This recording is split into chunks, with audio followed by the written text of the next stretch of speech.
On est au deuxième chapitre. On a commencé la deuxième Mishnah, Rabban Gamliel beno shel Rabbi Yehuda Hanassi Omer. Donc, c'est le fils de Rabbi Yehuda Hanassi, Rabban Gamliel, qui était le Nassi. Après, Rabbeinu Akadosh, c'est son fils qui était le Nassi. Le premier Mahamar, on a déjà dit. On a le deuxième. Bechol ha'amelim im hatzibur. Tous les gens qui travaillent fortement, qui travaillent amélim. Amélim, ça veut dire qu'ils travaillent d'une façon ardue, qui travaillent toute leur force. Imatsibour, ceux qui travaillent avec la communauté. Yu amélim imaem leshem shamaim.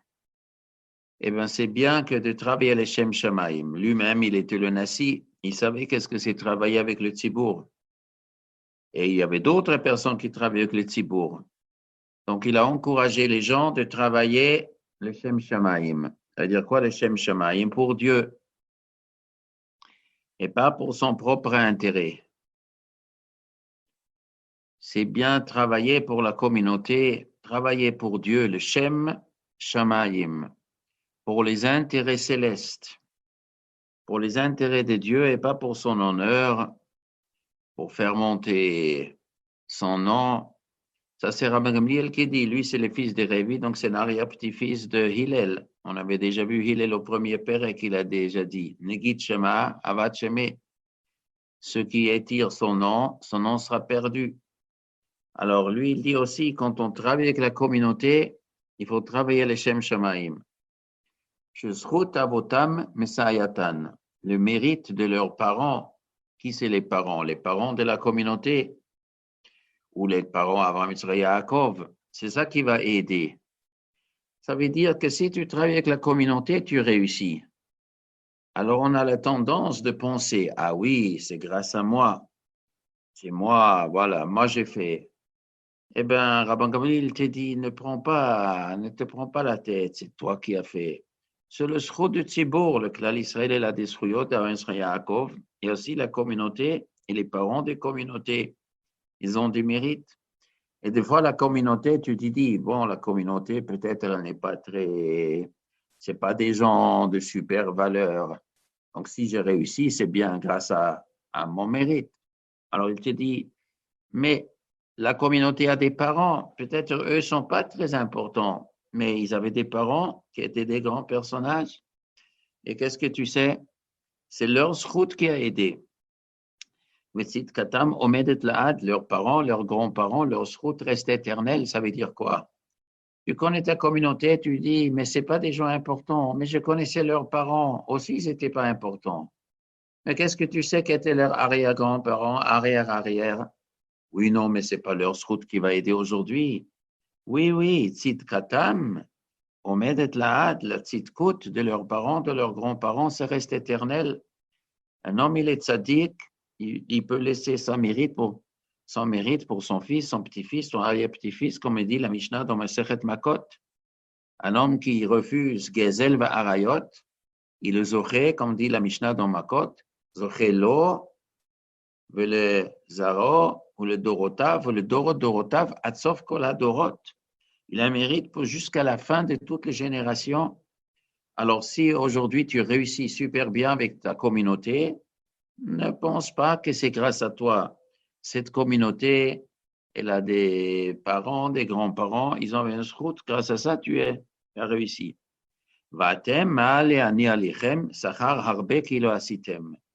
Mais malgré que c'est le route de la communauté ou de leurs parents qui ont fait que tu as réussi, mais ne pense pas, bon, alors c'est pas grâce à mon route, donc c'est pas grand-chose que je fais.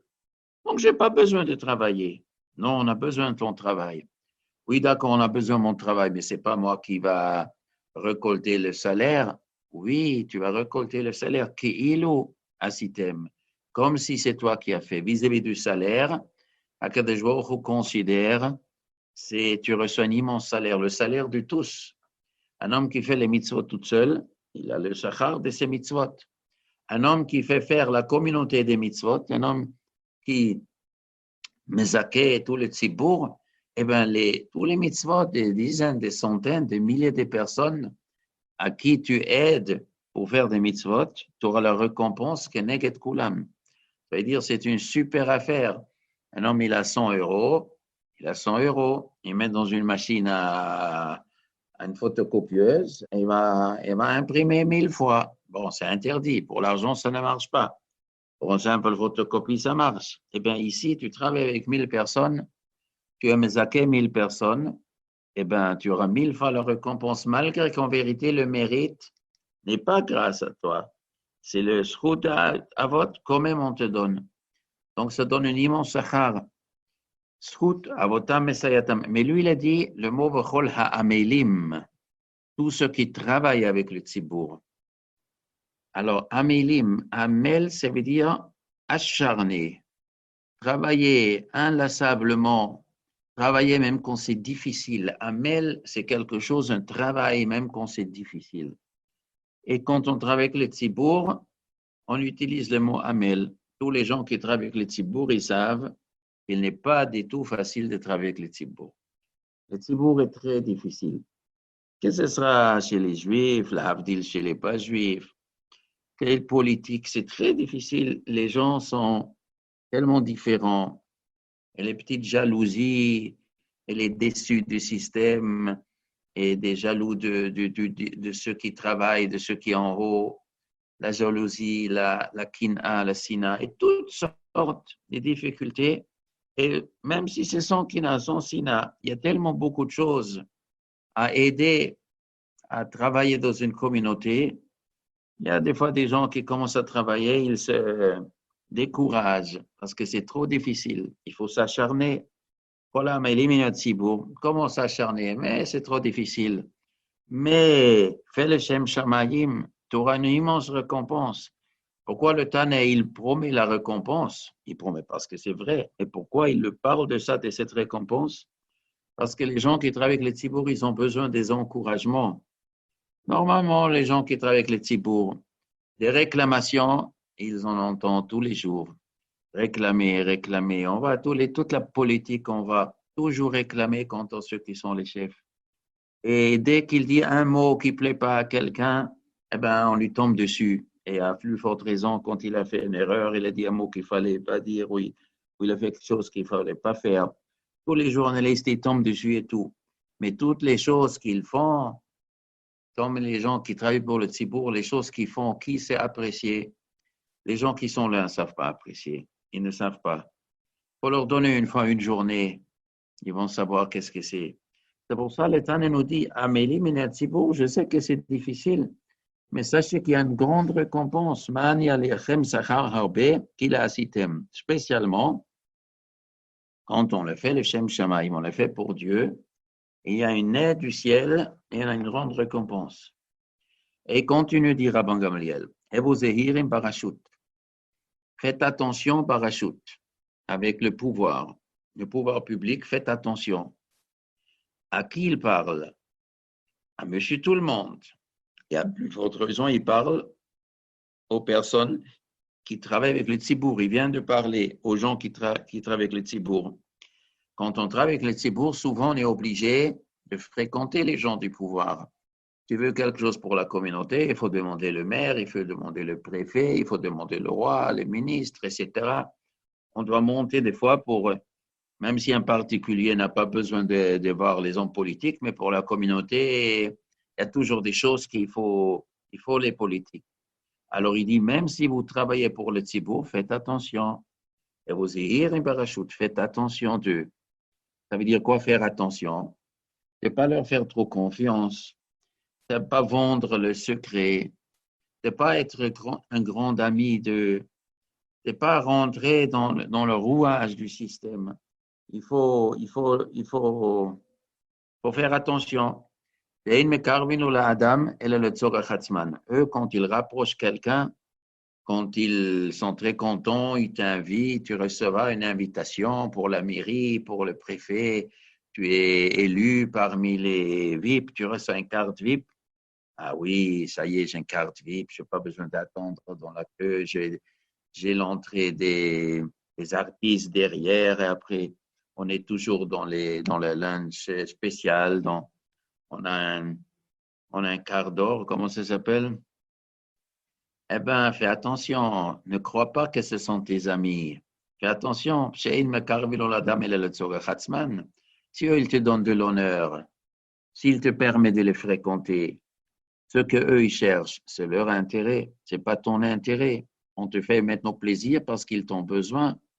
Donc, sache que dans la politique, comme il disait un grand politicien, je ne me rappelle pas si c'était De Gaulle ou je ne me rappelle pas qui, il a dit dans la politique, il n'y a pas moralité, immoralité. Il y a des intérêts. Un chef d'État, il défend ses intérêts.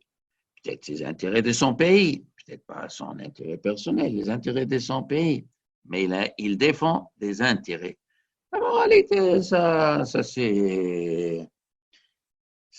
c'est pour ça, toujours ça marche avec, un jour on fait comme ça, un jour on change les données, ça dépend d'après les intérêts.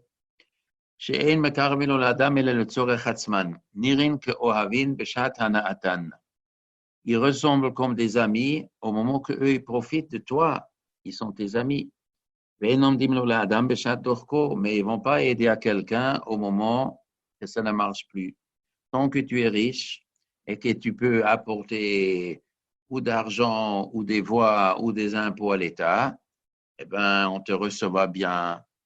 Les jours que tu perdras l'argent et tu ne pourras plus payer des impôts, tu n'apportes pas les impôts des autres ou tu n'apportes plus des voix pour le vote, etc. Ça, tu n'existes plus. Ils ne vont pas t'aider. Donc, ne crois pas que c'est une amitié. Les Shem Shamaim, c'est ce qui a des intérêts. Donc, fais attention. Ou Haya Omer, lui, il disait, qui c'est toujours Rabban Gamliel. Il y a ici un chidouche, c'est Rabban Gamliel, le fils de Rabbi Yehuda Hanassi. Monsieur Rabban Gamliel, il parlait ces belles paroles pendant la vie de son père ou après que son père est niftar? Est-ce que pendant sa vie, lui, il a fabriqué des proverbes pendant la vie de Rabbi? Peut-être Rabbi lui a déjà donné pendant sa vie une certaine place pour gérer un peu la politique. Et il a fait déjà ses expériences. Ou ses paroles, il a dit après la mort de son père. Après la mort de son père, alors pourquoi c'est donc Pirkei Avot? Normalement, Pirkei Avot, c'est fait partie des Mishnayot. Donc, Rabbi, avec ses Chavirim, ils ont terminé. Et il a inséré dans cette Mishnah, normalement, c'est pas comme ça. Dans les Mishnayot, après Rabbi, on n'insère pas des autres. Ici, il a inséré ou le Chachamim après la ptira de Rabbi. Il y a plus tard aussi une Mishnah. On nous dit après cette chose, il est bon pour les Chachamim, Hanoi, Vahakoach, Vahazikna. C'est beau pour les Chachamim, la force, la puissance, la richesse, la Osher. C'est beau. Et la Gemara nous dit après Rabbi Shimon ben Assia, Akol nitkaimu berebi ou banav. Ces qualités se sont réalisées chez Rabbi et chez ses enfants. La richesse, l'honneur, la puissance, la force physique même, ça s'est réalisé chez Rabbi et chez ses enfants. Et là-bas, on parle de zikna, la vieillesse. C'est-à-dire que Rabbi il est devenu très vieux. D'après les calculs de Rabbi Isaac Halevi, je pense, Rabbi il a vécu 100 ans. Et la Mishnah nous dit, Nitkaimu beRabbi ou bebanav, et chez ses enfants. C'est-à-dire que ses enfants aussi, ils ont atteint un âge très avancé. Je ne sais pas, 90, 95, 100 ans, les enfants. Donc ça, Rabbi Shimon ben Assia n'a pas pu dire qu'après, que son fils, il a vécu 100 ans. Donc dans cette Mishnah, on a ajouté encore quelque chose pour fermer le tableau. Rabbi et ses enfants, on a ajouté. Donc dans notre Mishnah aussi, quand il y a les Tanaïm après Rabbi, ils ont ajouté le Chvodo chez le Rabbi, on a ajouté aussi une parabole de son fils. Ou Haya Omer, lui il disait, toujours Rabban Gamliel, le fils de Rabbi Yehuda Hanassi, Aseh Retzono Kirtzoncha, fais sa volonté comme ta volonté. Kedeshi Aseh Retzoncha Kirtzono, afin qu'il fasse ta volonté comme sa volonté. Alors, c'est très caché. Qu'est-ce que ça veut dire? Fais sa volonté. Qui c'est sa volonté? Anonyme. Sa volonté, la volonté de qui? tu fais sa volonté comme ta volonté. Alors, Pshat Pashut, c'est que sa volonté, c'est la volonté d'Hachem. Fais la volonté d'Hachem, Kirtsonecha, comme tu fais ta volonté. Ça veut dire avec le même empressement. Un homme qui a une affaire à régler, une bonne affaire, qui gagne beaucoup d'argent, ou qui est quelque chose de super bien pour lui, eh bien, il est heureux, il le travaille, il veut réussir avec, il met la tête dedans, je fais une super affaire ici, tu es tout dedans. Maintenant, la Mishnah nous dit, Aser etzono, Kirtzoncha, fais la volonté de Dieu, fais les mitzvot avec le même empressement, la même rapidité, la même concentration, la même joie. Fais la volonté d'Hachem, Kirtzonecha, comme s'il s'agit de ta volonté. Kedei shi'aser etzoncha, Kirtzono, afin que lui fera ta volonté comme il fait sa volonté. Qui c'est lui? Lui, c'est Hachem. Hachem aussi va te donner ce que tu demandes. Toi, tu as une volonté, que ce sera une volonté de mitzvah, ou une volonté dans ta vie, dans ta parnassa, dans toutes tes actions. Tu veux réussir, Dieu va te faire réussir. Comme Dieu il s'occupe de ses propres intérêts et il réussit, il va te faire réussir dans tes affaires aussi. Donc ça aussi, c'est lié avec ce qu'il parlait avant. Chacun qui travaille avec le tzibour, et Amélim le tzibour, avec les Shem Shamaim, ça veut dire, quand on travaille avec le tzibour, souvent, on est obligé de prendre de son propre temps. On vole de son propre temps, on dirait, je n'ai pas le temps de m'occuper de moi, je m'occupe avec le tzibour. Alors, ça va me manquer. Alors, le Tana, il te dit, mais tu sais, comme c'est pour faire la volonté de Dieu, eh bien, Dieu, il va te faire de la volonté, il va t'aider. Ce que tu as besoin, ça va venir. Hachem, il va t'aider. Tu mets toute la force dans les intérêts de Dieu, tu le fais comme si c'était ton affaire, et tu te prives de t'occuper de ton affaire. Hachem, il va t'aider, il va aussi s'occuper de tes affaires. Après, la deuxième Mishnah, Batel Retzoncha mipnei retzono, annule ta volonté devant sa volonté. Afin qu'il annule la volonté des autres devant ta volonté. Alors, si on dit dans le début de Mahamar qu'il s'agit de la volonté de Dieu, lui c'est Dieu, donc la suite aussi c'est Dieu. Annule ta volonté devant sa volonté. Si Dieu ne veut pas que tu fasses ça, maintenant tu avais envie de faire, annule ta volonté, parce que la volonté de Dieu, c'est de ne pas faire ça. Grâce à ça, Yevatel Retzon Achirim Mipnei Retzono. Retzoncha, ça veut dire quoi? Dieu va annuler la volonté des autres. Qui c'est les autres qui veulent te faire du mal? S'il y a des gens qui veulent te faire du mal, Dieu va annuler la volonté des autres, Mipnei Retzonecha, pour qu'il ne dérange pas ta volonté. Alors, quelle est la différence entre la première moitié du Mahamar et la deuxième moitié? La première moitié du Mahamar parle des mitzvot asei, ou des actions. La deuxième moitié du Mahamar parle de refuser de faire quelque chose. De l'avim. Asei retsono, fais sa volonté, c'est tu es actif. Tu fais avec un grand empressement la volonté de Dieu. Et grâce à ça, Dieu, il va s'occuper de tes affaires, il va t'aider que tu réussisses ce que tu as besoin. La deuxième partie du Mahamar, annule ta volonté devant sa volonté. C'est quand il s'agit de quelque chose d'interdit. Dieu ne veut pas que tu fasses ça. Mais moi, j'ai envie de faire. Eh bien, annule ta volonté devant la volonté de Dieu.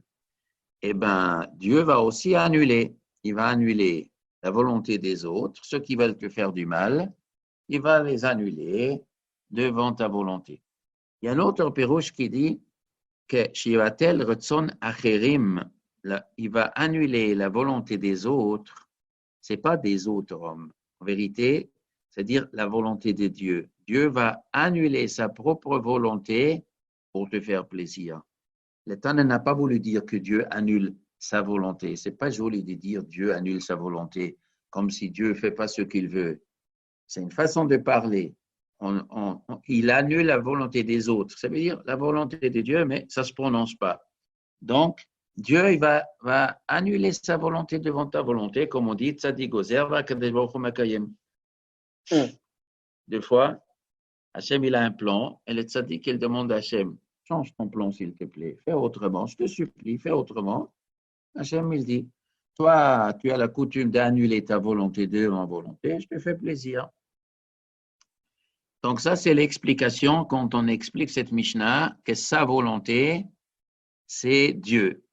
Mais il y a une autre explication du Meiri, qu'en vérité, ici, on ne parle pas de Dieu, on parle les humains entre eux. Un homme, il a des contacts avec des gens. Et des fois, moi, je veux comme ça, et l'autre, il veut autrement. Dans le business, dans tous nos contacts, les voisins, mille choses, les relations sociales. Alors, il y a des gens qui sont durs. Ils veulent quelque chose, il faut que ça marche d'après ma tête. Et si l'autre ne veut pas, eh bien non, c'est à l'autre de s'incliner à ce que moi je veux. Et la Ramamli dit non, il ne faut pas faire comme ça. Eh bien, fais sa volonté comme ta volonté. Il faut savoir, ça va, c'est pas grave. On va faire comme l'autre il veut. Il faut prendre une décision. Moi, j'aurais voulu comme ça. Sois souple. Fais la volonté de l'autre comme tu fais ta volonté. Et fais une tête bien. Ne fais pas la tête de je suis fâché parce que j'étais obligé de m'incliner. C'est pas grave. Fais la volonté de l'autre comme ta volonté. Qu'est-ce que tu vas gagner? Que l'autre, il va faire aussi ta volonté comme sa volonté. Aujourd'hui, toi, tu t'inclines. Demain, l'autre, il va s'incliner. C'est comme ça. Normalement, c'est des gens normaux, des gens qui ne sont pas malades, pas des pervers narcissiques qui veulent toujours que ça marche comme eux. Les gens normaux, il y a un va-et-vient. Moi, je m'annule aujourd'hui, toi, tu t'annules demain. Moi, je m'annule demain, toi, tu vas t'annuler ta volonté après-demain. Ça, c'est le sens. Tu fais la volonté de l'autre, demain, il te fait la volonté. Tu annules aujourd'hui ta volonté, et l'autre, il va annuler la volonté. Qu'est-ce qu'on gagne? On gagne que c'est beaucoup plus facile quand les gens ils peuvent céder à la volonté de l'autre, c'est beaucoup plus facile. On perd du temps, pas besoin de se bagarrer, on ne se bagarre pas. Il est l'Omer. On continue. La Mishnah nous dit, il dit. Alors, il est là. Maintenant, on revient en arrière. Jusqu'à maintenant, on est toujours descendu les générations depuis Moshe, Yeshua, les Nevi'im, la Knesset Gdola, tous les Tanaïm, etc., jusqu'à Rabbi. Après Rabbi, Rabban Gamliel, le fils de Rabbi. Jusqu'à ici, c'est descendu. Ça y est, maintenant, c'est terminé. Après, il n'y a pas d'autres Tanaïm plus tard. Maintenant, Pirkei Avot, on revient à des personnages qu'on a déjà parlé d'eux, ou d'autres Tanaïm qui vont venir dans Pirkei Avot. Alors, revenir maintenant au Tanim. Autrefois, le premier, c'est qui? Hillel. Il recommence avec Hillel. Pourquoi on commence avec Hillel? Bon, Hillel, c'est le grand-père de Rabbi. Hillel, c'est l'arrière-grand-père, c'est le grand ancêtre. Hillel Omer, donc on répète encore des paroles de Hillel. Hillel, il dit. Alors, Hillel, il a déjà parlé au premier Pérec. Negitchema, Avacheme, Imenanili, Mili, Chushnila, Atzmimani, Mimalat Shebemotai. Il a déjà parlé au premier chapitre. Et maintenant, on apporte d'autres paroles de Hillel. Alors, pourquoi c'est partagé? Pourquoi ces paroles de Hillel qui sont ici dans ce deuxième Pérec, pourquoi ils ne se trouvent pas dans le premier Pérec? Soit que le Tana ne voulait pas trop être ma'arich dans le premier Pérec, on voulait citer dans le premier Pérec jusqu'à Rabbi Shimon Gamliel, la Masoret Torah. Donc, on n'a pas voulu ma'arich trop longue avec tout ce qu'il disait. On va dire ça plus tard. Où le pshat, il est que ce que Hillel dit dans le premier Pérec, c'était pour les plus importants. Il le répétait plus. Ça, c'était des répétitions qu'il a insisté le plus. Donc, ce Mahamar est resté le Mahamar de Hillel au premier Pérec. Et ça, c'est peut-être qu'il a insisté moins. C'est des enseignements aussi qu'il a dit toute sa vie, mais pas tellement beaucoup répété dans le premier. Donc, dans le premier Pérec, on citait le Mahamar plus important de Hillel. Alors, Hillel Omer. Al tifrosh minatzibur. Ne te sépare pas de la communauté. Un homme, il doit vivre en communauté. Il doit s'associer avec la communauté, il doit aider à la communauté, il doit participer. C'est important parce que la communauté, Si elle n'existe pas, il n'existe que des individus. Des individus seuls, c'est très, très dangereux. Il y a tellement beaucoup de choses qu'on ne peut pas faire tout seul. Tu ne peux pas faire une école tout seul, tu ne peux pas faire un minyan tout seul, tu ne peux pas faire un chevra kadisha, une caisse de gmilot chassadim. Il y a 1000 choses qu'on est obligé d'avoir une communauté. Alors quelqu'un dit, bon, les autres, ils font, moi, ça ne me regarde pas. Moi, je ne participe pas, je ne paye pas mes impôts, je ne vais pas à la choule, je n'achète pas de mitzvah, je vis pour moi. Ce n'est pas beau. Al tifrosh minat tzibour. Parce que les tzibour, tu as besoin.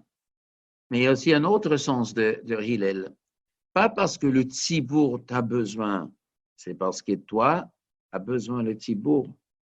Tu crois que tu dois participer à la communauté parce que la communauté t'a besoin. Oui, évidemment, la communauté t'a besoin. Mais toi, tu as besoin autant de la communauté. Ne crois pas que tu n'as pas besoin de la communauté. Alors, il disait, peut-être ça faisait, c'était un petit clin d'œil, c'était un petit moussard qu'il disait, peut-être à cette secte Issim, j'ai déjà parlé hier ou avant-hier, il y avait une secte des Issim qui se sont séparés du peuple, qui ont vécu en vase close. Ils avaient leur calcul, leur façon de vivre, qui avait des avantages aussi, mais il avait l'inconvénient de ne pas être avec les Tzibour. Ils se sont séparés même de leurs femmes. Ils étaient mariés, ils avaient 2 enfants et ça suffit. Après, ils se sont séparés, ils ont vécu une vie comment on appelle ça, les gens qui vivent seuls, des ermites, pas seuls ermites, mais entre eux, c'était séparé du Tzibour. Elle, ça ne lui plaisait pas. Ne fais pas des choses comme ça, c'est mieux d'être avec le Tzibour. Maintenant, il faut être avec le Tzibour. Et qu'est-ce qu'on fait si dans le Tzibour, il y a un problème? Je ne sais pas, il y a une catastrophe, il y a une peste. Alors, il faut être avec le Tzibour. Quelqu'un dans une peste, il veut quitter. Est-ce qu'il a le droit de quitter? Alors, c'est marqué dans la Gemara Ta'anit. Il y a la peste dans la ville, quitte la ville. Et pourquoi tu dois attraper? Mais il est marqué, Magan Avraham, il dit, mais dans quel cas il peut quitter la ville? Quand il ne sert pas. Mais si tu sers, il ne faut pas quitter, il faut être s'associer. À notre époque, les médecins, les infirmiers, ils sont les premiers. Ils peuvent aussi dire, moi, je ne veux pas aller, je veux quitter la ville, je veux vivre seul. Non, ça ne se fait pas. Altifrosh mina tzibour. Si ta présence, si ton aide sert au tzibour, il faut participer. Jusqu'à où? Je ne sais pas jusqu'à où, mais il faut participer. Mais quelqu'un qui ne peut pas aider, un individu qui ne peut pas aider, et c'est dangereux, il a le droit de partir, il a le droit de se mettre à l'abri, il ne sert à rien. Mais s'il sert, il faut aider. Alors, pourquoi on nous raconte les paroles de Hillel ici? Parce que c'est la suite de ce que Rabbi Gamliel disait. Rabbi Gamliel disait avant que quoi? Tous ceux qui travaillent avec le Tzibour, qui travaillent les Shem Shamayim. Donc, il a parlé de travailler avec le Tzibour, il travaille les Shem Shamayim. Et maintenant, le Tana nous rapporte les paroles de Hillel. Il a averti les gens, participer au Tzibour, c'est-à-dire le chef de la communauté. Il ne peut pas porter la communauté tout seul. Les gens, je ne suis pas président de la communauté, je ne fais pas partie de la commission de la communauté, donc je suis un individu, je rentre, je sors et ça ne m'intéresse pas. Non, non, il faut participer, même si tu n'es pas en haut, tu dois participer. Donc, ceux qui travaillent avec le Tzibour, ils doivent être encouragés par la participation de tous les gens. Altifrosh mina Tzibour. Ne crois pas en toi-même jusqu'au jour de ta mort. C'est-à-dire quoi? Ne crois pas. Ne crois pas que tu as acquis des qualités, soit des qualités de moralité, soit de l'argent aussi, soit une position puissante. Et ça y est, c'est bon. Moi, j'ai assez d'argent jusqu'à 120 ans, j'ai assez de cavote, j'ai ma santé, je n'ai plus besoin de personne. Eh bien, ne raisonne pas comme ça. Ne crois pas en toi et en tes forces. Tes forces peuvent te perdre, tu peux te perdre. On peut perdre la santé du jour au lendemain. On peut perdre l'argent du jour au lendemain. Aujourd'hui, avec ce virus-là, Il y a beaucoup de gens, malheureusement, qui ont fait cette découverte, peut-être la première fois de la vie. Ça, du jour au lendemain, oh là là, il y a des gens qui ont perdu leur parnassa, et pas un, et pas deux. Et c'est encore plus après Altifrosh Minatsibourg de ne pas se séparer de la communauté. Il faut aider parce qu'il y a des gens qui sont tombés ou qui risquent encore de tomber à ce shalom. Mais ne crois pas en toi, en tes forces seul. Donc, participe à la communauté. Tu participes avec eux, tu seras aidé avec eux. Tu aides aujourd'hui la communauté, demain la communauté va t'aider. Tu dis, je n'ai pas besoin de la communauté qu'on m'aide. Tu ne sais pas, ne crois pas en toi. Ça aussi au niveau de livret Torah. Alors, il dit, j'ai étudié tout seul. Je n'ai pas besoin d'aller étudier chez quelqu'un. Je sais étudier tout seul. Il ne faut pas raisonner comme ça. Ne crois pas en toi. Ce n'est pas sûr. Tu vas oublier ta Torah. Ne crois pas que ni tu connais tout, ni tu te rappelleras de tout. Un homme seul, il est faible. Ne crois pas en toi jusqu'au jour de ta mort. On est toujours fragile. Toute la vie, on est fragile. Et le jour de la mort, ça, hein, restera sur toi pour toi-même. Alors,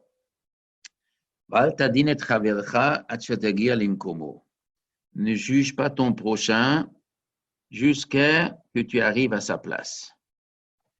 Alors, qu'est-ce que ça veut dire? Il y a plusieurs explications.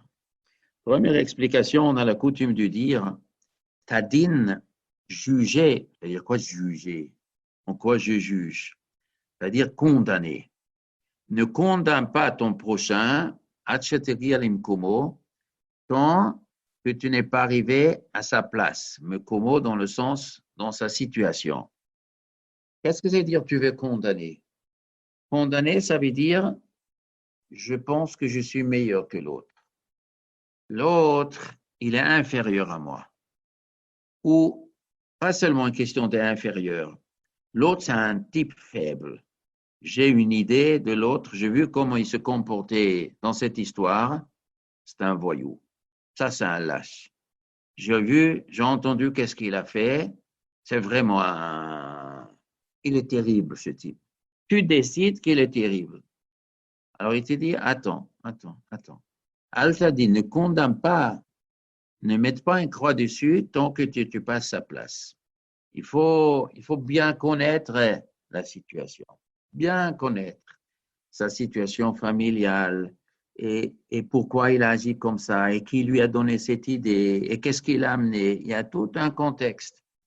Et quand tu seras dans son contexte et tu verras bien le pour et le contre, peut-être tu penseras qu'il n'est pas si méchant. Peut-être tu verras qu'il a fait une mitzvah. Peut-être tu verras qu'il ne pouvait pas faire autrement. Dans cette situation, c'était la meilleure des choses qu'il a fait. Ou peut-être il a fait un mauvais choix, mais ce n'était pas si grave. C'est vrai, il a fait un mauvais choix. Il aurait pu faire mieux, mais c'était très difficile à faire mieux. Tant que tu es loin de sa situation, tu penses que c'est terrible, mais c'est n'importe quoi, mais c'est un archi-voyou. Et quand tu seras proche à sa place, tu vas dire non, ce n'est pas un archi-voyou, c'est un petit voyou, mais ce n'est pas un grand voyou. Ou peut-être ce n'est pas du tout un voyou. Ou peut-être c'est obligé. Et ça, c'est tellement beaucoup de situations. Une histoire connue, vous connaissez l'histoire avec le portable. On raconte, il y avait une fois un mariage. Alors, bon, un Rav Chashuv, il est venu au mariage, il est parti chez le père de la Kala, il dit Mazal Tov. Alors, il y avait 2, 3 personnes à côté. Alors, le père de la Kala a dit, personne ne vous a appelé. Bon, il y avait un type à côté qui a entendu ça. Personne n'a appelé. Quelle chutzpah. Il est venu te dire Mazal Tov. Ah, il n'était pas invité. Et un machloket entre les deux, ils ne se supportent pas. Mais tu n'as pas besoin de lui dire ça en visage devant d'autres personnes. Ça ne se dit pas. En plus, il est venu te dire Mazal Tov. Alors, qu'est-ce qu'il veut faire des histoires et devant les gens? Et vous lui donnez un claque. Bon, il s'est retenu, il n'a pas donné un claque. Bon, c'est grave, après il est parti, il a mangé quelque chose, 5 minutes après il est parti. Le lendemain, la personne là, il rencontre le père de la Kala, il dit, tu sais, hier soir j'aurais voulu te donner une claque en public. Ah bon, pourquoi? Qu'est-ce qu'il y a? Il dit, écoute, pas. Pourquoi? Quelle chutzpah? Comment tu t'es parté, le Rav, il est venu. Mais Madame Khashouf, tu dis comme ça, tu dis, personne ne vous a appelé? Alors le père, il a dit, ah, ça, c'est ça pour. Mais je vais te raconter l'histoire. Hier matin, j'ai prié dans la choule. Ce Rav, on a prié ensemble. Hein. Hier matin, hein, j'ai dit à la communauté, j'ai perdu mon portable et je ne sais pas quoi faire. Je marie ma fille cet après-midi. Je n'ai pas de portable. Est-ce qu'il y a quelqu'un qui a un portable trop? Alors, ce Rav, il a dit, tu sais quoi? Prends mon portable, je te le prête. Je n'ai pas besoin aujourd'hui. Tu fais tes coups de fil.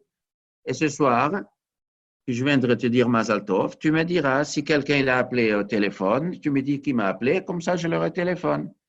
Donc, quand le Rav, il est venu me dire Mazal Tov, j'ai dit, personne ne vous a appelé. Personne ne vous a appelé sur le portable.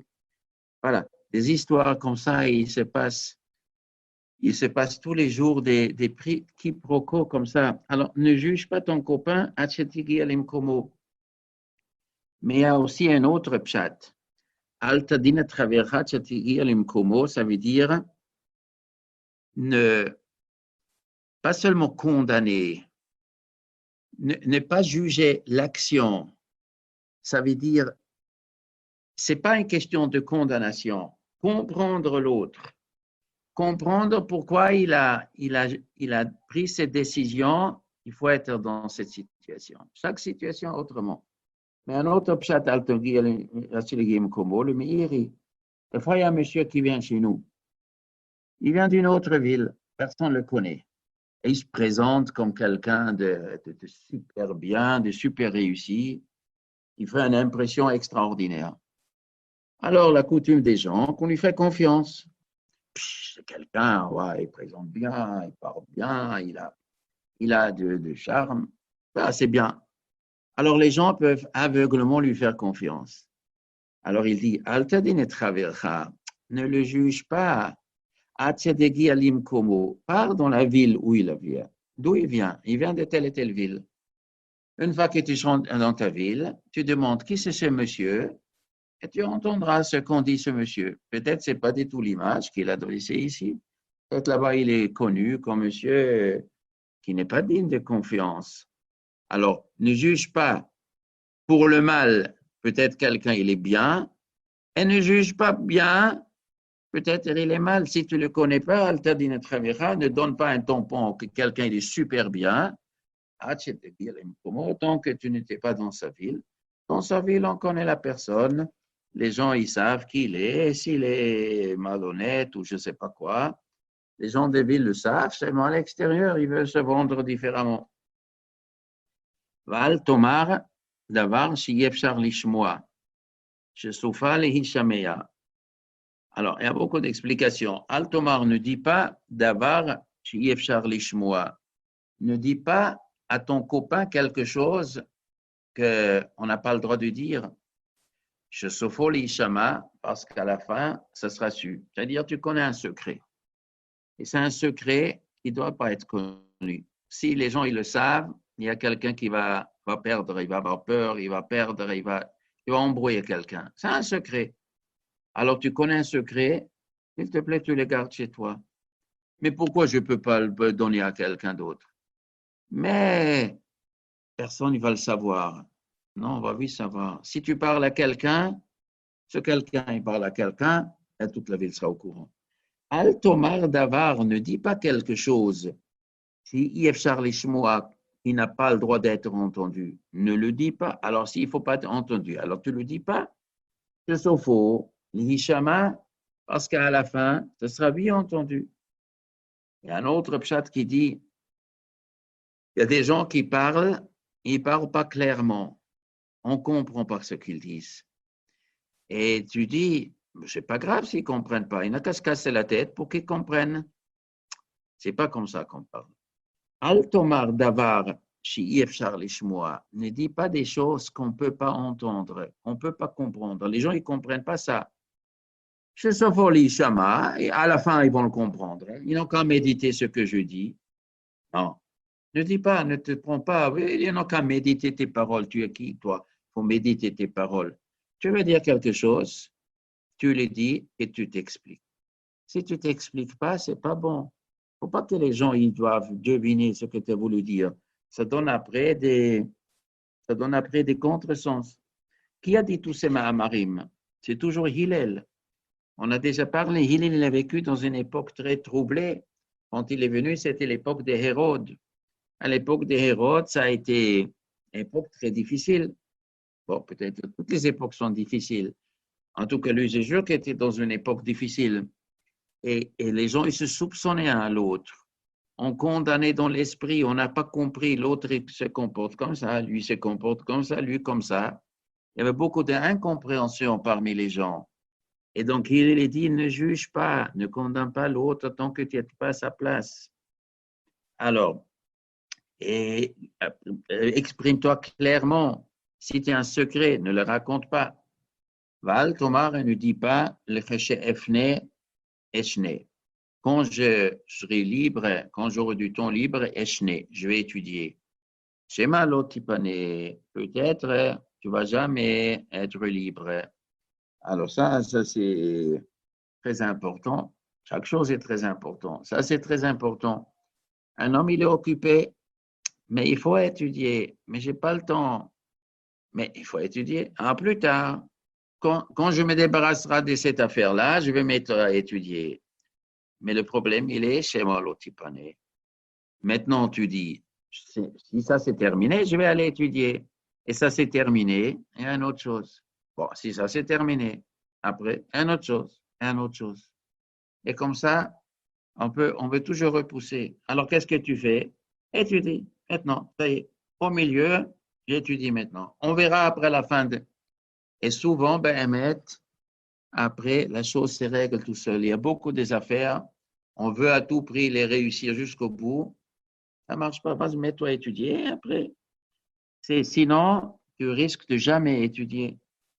Hu Haya Omer. Lui, il disait. Qui c'est lui? C'est toujours Hillel. Lui, il disait. En bourg yerechet. Un bourg ne craint pas le péché. C'est quoi bourg? Bourg, c'est vide. Un terrain qui est semé, un terrain labouré, un terrain semé s'appelle un sadé charusha.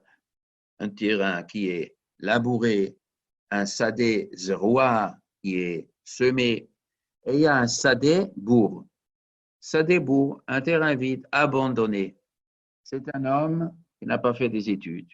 Il ne connaît rien. Un homme, il ne connaît rien, il n'a rien étudié. Eh bien, si on est un bourg, on n'est pas Yérichet. On ne peut pas craindre le péché. Il ne connaît pas le péché pour savoir comment il faut se comporter, quelles erreurs il faut éviter, qu'est-ce que Dieu ne veut pas. Ça s'apprend, ça s'étudie. Non, je sais tout seul. Moi, je n'étudie pas, moi, je sais ce que Dieu veut. Vous avez étudié? Qu'est-ce que j'ai besoin d'étudier? Je sais. On fait des mitzvot, on fait pas d'avérotes, je sais. Vous connaissez la avérote? Eh ben, je m'imagine. Ah, vous vous imaginez. Avec imagination, on peut passer sur beaucoup de lois. Quand on n'étudie pas les lois, on ne le sait pas. Il y a des gens qui croient qu'ils savent rouler en voiture. Ils ne font pas le permis. Moi, je sais, je connais, je sais. Oh là là, combien de choses tu ne sais pas. Bon, il ne va pas perdre le permis parce qu'il n'a même pas le permis. Mais il va se faire... Il connaît, mais on ne connaît pas. Si on n'étudie pas, on ne connaît pas, monsieur. Ne croyez pas. Il y a beaucoup de choses à connaître, monsieur. Un bourg ne peut... Vous ne craignez pas le péché. Vous négligez la Torah si vous n'étudiez pas. Velo am haaretz chassid. Am haaretz, c'est un peu plus qu'un bourg. Bourg, il n'étudie rien du tout. Il se laisse guider que par sa propre pensée. Amaret, c'est quelqu'un qui étudie un peu, mais c'est un Amaret, c'est pas un Tamid Chacham.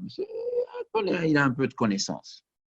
Il a un peu de connaissance, bon, il connaît plus ou moins qu'est-ce qu'il a, verra ou pas. Mais chassid, être un homme pieux, ça veut dire vraiment bien, ça pas. C'est-à-dire chassid, être un homme pieux, faire les choses comme il faut. Faire les choses comme il faut, ça ne marche pas avec un peu d'études. Il faut beaucoup d'études pour bien comprendre. Donc, si quelqu'un, il voit un chassid, il voit un amaretz, il fait beaucoup de midat chassidut. Tu fais des choses super sérieuses, super religieuses.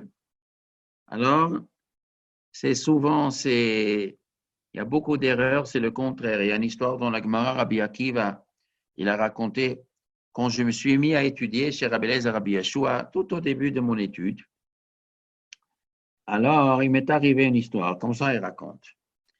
Je me suis promené quelque part, je ne sais pas, dans la forêt, je ne sais pas où, un endroit abandonné, et j'ai vu un homme par terre, mort. Un homme, il est mort. Je me suis dit, oulala, un homme, il est mort, mais on ne peut pas laisser comme ça, il faut l'enterrer. Mais où il y a un cimetière, à 12 kilomètres de là, il y avait un cimetière. Qu'est-ce qu'il a fait Rabbi Akiva? Il a pris ce mort, il l'a mis sur ses épaules, il marchait 12 kilomètres à pied. 12 kilomètres, il a amené un cimetière, il a enterré. Non, après qu'il a fait cet effort surhumain, il était assez heureux, il a dit, ça y est, j'ai fait une grande mitzvah. Je suis revenu à la yeshiva. Et j'ai pris Rabbi Eliezer Rabbi Yeshua, j'ai dit, maître, vous savez, aujourd'hui, je fais une grande mitzvah. Ah bon? Quelle grande mitzvah elle a fait? Eh bien, je l'ai porté 12 kilomètres. Alors, Rabbi Eliezer Rabbi Yeshua, ils ont dit, chaque pas que tu as fait, c'est comme tu l'aurais assassiné. Quoi? Il y a un halakha qui dit que si on trouve quelqu'un assassiné, mort, dans un terrain vague, il ne faut pas le déplacer. Met mitzvah, koneme komo. D'amener dans un cimetière, on amène s'il y a des gens autour. Si on est seul, il y a un autre halakha. Quand tu es seul, tu l'enterres sur place. C'est comme ça. Aujourd'hui, je ne sais pas, probablement aujourd'hui, on ne peut pas le faire. Le gouvernement ne permet pas d'enterrer comme ça des gens n'importe où. À l'époque d'Elema, c'était comme ça. Là où il est, on l'enterre, après on fait un signe autour, un mètre mitzvah. Et le fait de le déplacer, ce n'est pas correct. Le maître mitzvah veut être enterré là, à Farata, mais la Farata chouve. Là où il est mort, il a le droit d'être enterré. De le séparer, de l'éloigner, c'est un péché. Alors, Rabbi Akiva, il a dit, si déjà les actions que je considérais comme une grande mitzvah, on m'a dit, chaque pas que je fais, c'est comme tu l'aurais assassiné. Ce que j'ai considéré comme la plus grande mitzvah était en vérité une grande avéra. Comment ça m'est arrivé? Parce que je n'ai pas étudié, je suis un amaretz, je ne sais pas. L'amaretz, il peut prendre des avérotes pour des mitzvot. Comme dit le Rambam, les gens qui sont malades, alors des fois ils ont la langue blanche et des choses sucrées, eh ben, ils ont un goût amer. Mais il y a des choses qui ne sont pas bonnes pour la santé. Et eux, ils pensent qu'ils sont bons. Les gens malades, ils peuvent confondre amer avec sucre et sucre avec amer. Et le Rambam dit, c'est comme les corps peuvent être malades, comme ça les âmes peuvent être malades. Les âmes, quand une âme est malade, ils peuvent contre samim or le choshech, le choshech or. Matok mar ou mar matok.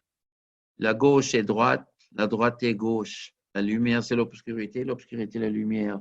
Tu entends des fois des gens dire des thèses, mais tout est aberrant. Ceux qui disent c'est droit, eux, ils disent c'est tordu. Tout le monde sait que c'est tordu, et lui dit que c'est droit. Il a une tête aberrant. C'est que l'âme est malade.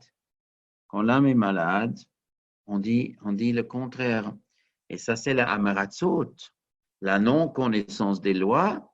On dit sur permis interdit, sur un interdit permis. Ça, c'est ce que Rabbi Akiva il a dit.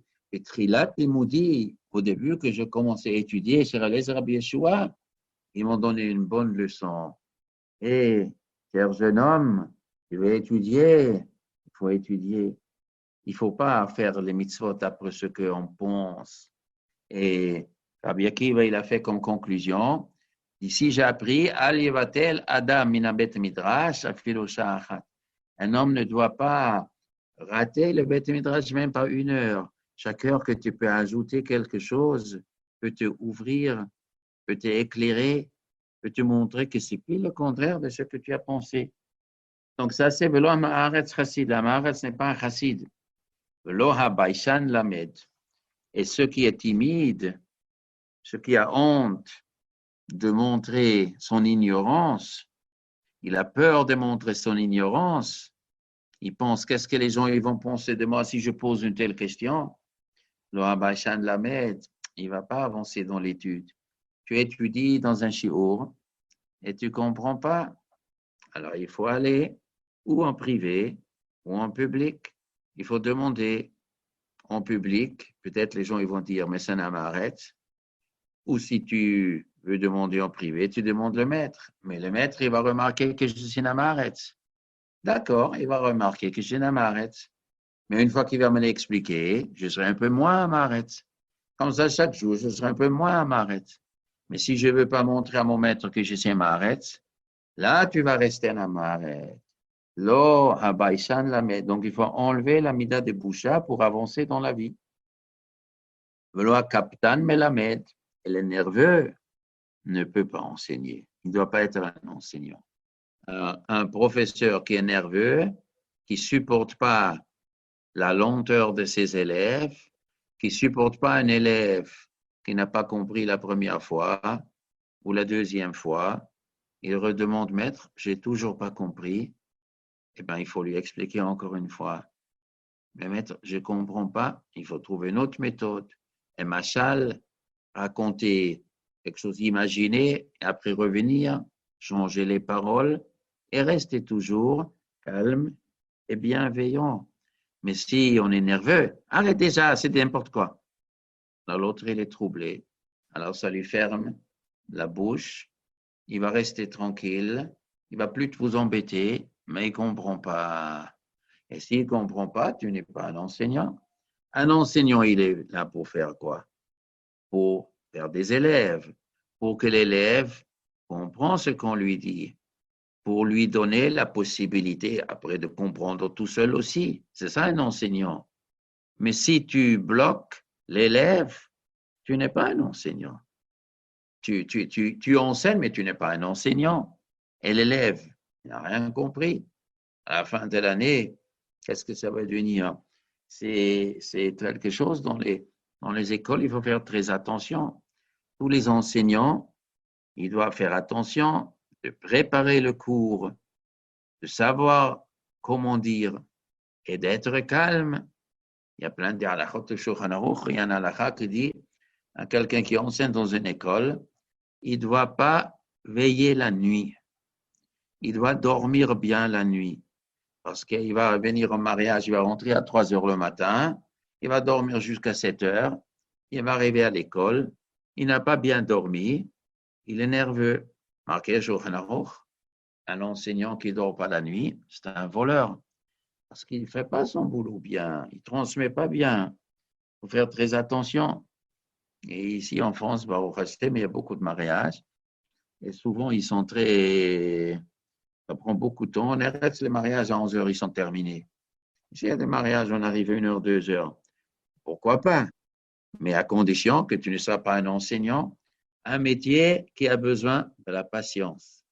Il y a des métiers qu'on a besoin plus de patience que les autres. Enseignants, beaucoup de patience. Velo hakaptan melamed. Velo kol hamarbe bischora markim. Et pas chacun qui fait beaucoup de commerce, markim devient intelligent. Qu'est-ce qu'il voulait dire? Que quand on fait du business, ça ne donne pas d'intelligence. Pourquoi? Parce que les gens ils peuvent penser que faire beaucoup de business, ça donne de la chokhma. Quelle chokhma? La chokhma, connaître les gens. On fait du business. On apprend des choses dans le business. Un grand businessman, il a des contacts, il connaît des gens, des expressions. Ça peut donner de la chokhma. Parce que dit Hillel, pas chacun qui fait beaucoup de business, il devient chacham. Ça veut dire quoi? Pas chacun. Pourquoi il dit pas chacun? Ça rentre chacham ou ça rentre pas chacham? Ça rentre pas chacham, alors il faut dire Amarbe, Bishchora et non markim. Ce qui fait beaucoup de business, il ne devient pas chacham. Mais il n'a pas dit ça. Parce qu'il savait qu'on peut lui devenir chacham. Alors qu'est-ce qu'il dit? Mais lo kol hamarbe, pas chacun. En vérité, les paroles de Hillel sont très fins. Ici, il y a un truc. La Gemara nous raconte que Hillel, il avait 80 élèves. Et le plus grand des élèves, il s'appelait Jonathan bin Uziel. Et le plus jeune des élèves, il s'appelait Rabbi Yochanan ben Zakkai. Rabbi Yochanan ben Zakkai, il est venu à la yeshiva à 40 ans. Rabbi Yochanan ben Zakkai, il avait 40 ans et Hillel, il avait 80 ans. Hillel, il est venu de Bavel en Eretz Israël et il s'est mis à enseigner les derniers 40 ans de sa vie. Et Rabbi Yochanan ben Zakkai, il est rentré, mais il était jeune. Mais il est rentré à 40 ans. Mais Rabbi Yochanan ben Zakkai, il s'occupait 40 ans du business. Et il est rentré à la yeshiva, il était plus jeune que les autres élèves. Et qu'est-ce qu'il est devenu? Le futur Rosh Yeshiva. Après qu'il est le Niftar, qui est devenu le Rosh Yeshiva, le Gadol Hador? Rabbi Yochanan ben Zakkai. Comment il a fait? C'est qu'il était génial.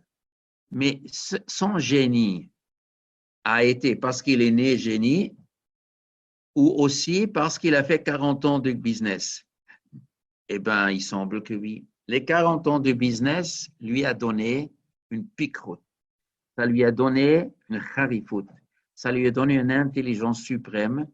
Et quand il s'est mis à étudier, il savait des choses que les autres ne savaient pas. Donc, qu'est-ce qu'ils ont dit les autres élèves à la yeshiva? On voit ce jeune homme-là, 40 ans, ce commerçant, il arrive à la yeshiva et il monte. Ça veut dire le commerce dans l'intelligence. Eh bien, moi, je vais quitter la yeshiva et je vais faire 10 années de commerce. Ça, je vais devenir un Rabbi Yochanan ben Zakkai. Pour ça, il est dit, ne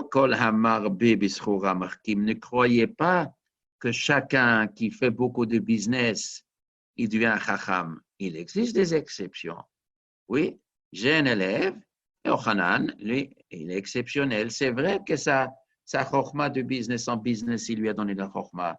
Mais ce n'est pas chez chacun comme ça. On n'est pas obligé de faire du business pour devenir chacham. Mais ça peut, chez certaines personnes, ça peut aider. Donc, il a fait attention ici, Hillel, pour que les gens ne se trompent pas. Là, on comprend pourquoi ce Mahamar, il est dans le deuxième pérec et dans le premier pérec. Parce que cette histoire-là, c'est Mistam à la fin de la vie de Hillel qu'il a remarqué que Rabbi Yochanan ben Zakkai, il est le plus fort de tous. Mais les Mahamarim qu'il a dit dans le premier pérec, peut-être il les a déjà dit en Babylonie. D'ailleurs, là-bas, on avait dit c'était en araméen. Il a dit ce qui Negit Shema Vatsheme, c'est en araméen. C'est un proverbe qui vient de Babylonie. Ici, c'est à la fin de la vie, il a fait un avertissement. Malgré que Genève, Rabbi Yochanan ben Zakkai, ce n'est pas chacun qui fait beaucoup de chokhma. Beaucoup de business, il y a un chacham. Mais c'est vrai que le business peut donner une chokhma. D'ailleurs, là, on raconte sur Rabbi Yochanan ben Zakkai, il avait une culture générale extraordinaire. Il connaissait beaucoup de choses. Alors, Ubimekom she'en anashim ishtadet liot ish. Dans une ville où il n'y a pas des hommes, sois toi un homme. Qu'est-ce que ça veut dire dans une ville où il n'y a pas des hommes? Il n'y a que des femmes? Pourquoi ça existe? Il existe une ville où il n'y a que des femmes? Non, ça n'existait pas. Et dans chaque ville, il y a des femmes, il y a des hommes. Non, il n'y a pas des hommes. Il y a des villes où il n'y a pas des hommes. Comme chez Enanachim, mais il n'y a pas des hommes. Comment il n'y a pas des hommes? Ça veut dire qu'il n'y a pas des hommes qui ont la ténacité, qui ont la puissance, qui savent se comporter comme des hommes, qui savent guider la communauté. Dans une ville où il n'y a pas des hommes, Ishtadel, alors fais des Ishtadlut, mets-toi à être un homme. Ça veut dire, dans une ville où il y a des hommes, il y a des grands hommes, et eux, ils s'occupent de la communauté. Tu n'es pas obligé de chercher prendre leur place. Il y a déjà des hommes, chaque fois chercher une place, comme on a déjà raconté l'histoire avec Gidon, il y a des hommes qui s'occupent. Alors, tu peux rester un homme privé, mais il y a des fois, dans la communauté, il n'y a personne qui prend les choses en main. Quand personne prend les choses en main, prends-toi les choses en main. Ishtadel. Alors, tu as le droit même des efforts. Alors, tu peux devenir le président de la communauté, tu peux devenir le président de la ville, tu peux devenir le président du pays. Ah, tu vas devenir un homme avec une position dominante. Avant, on avait vu que quoi? Ousnet à Rabbanout, il faut détester la Rabbanout, il faut détester la position dominante. Oui, il faut la détester, mais il faut l'accepter quand il n'y a personne d'autre. Donc, si toi, tu ne le fais pas, personne ne le fait, ou des ratés vont le faire, et les choses ne sont pas bien faites, eh ben, tu fais une croix sur ta modestie, et tu t'imposes, et tu seras le chef. Ishtadel yotish. Donc, si quelqu'un il s'impose, ne peut pas le dire, ah, c'est quelqu'un qui cherche l'orgueil. Peut-être il s'impose par secret et il n'y avait personne d'autre. Et il faut bien un chef. Il faut bien qu'il va au feu. Il faut bien un qui salit les mains dans la politique s'il n'y a, personne d'autre. On raconte sur le Rav Shach. Rav Shach, quand il était vieux, il était beaucoup dans la politique. Le Rav Brisk, il a déjà dit, il faut que tu sois le chef. On lui a dit, mais c'est pas bon. Il a dit, oui, je sais que c'est pas bon. Il dit, alors pourquoi vous faites quelque chose pas bon? Il a dit, je suis obligé. Il faut bien qu'un qui se mouille. On est obligé de faire des choses quand on est obligé, comme dit le Rambam, ce qu'on est obligé de faire, ça ne donne pas de cavote et ça ne donne pas de bisayon non plus. On est obligé, on est obligé.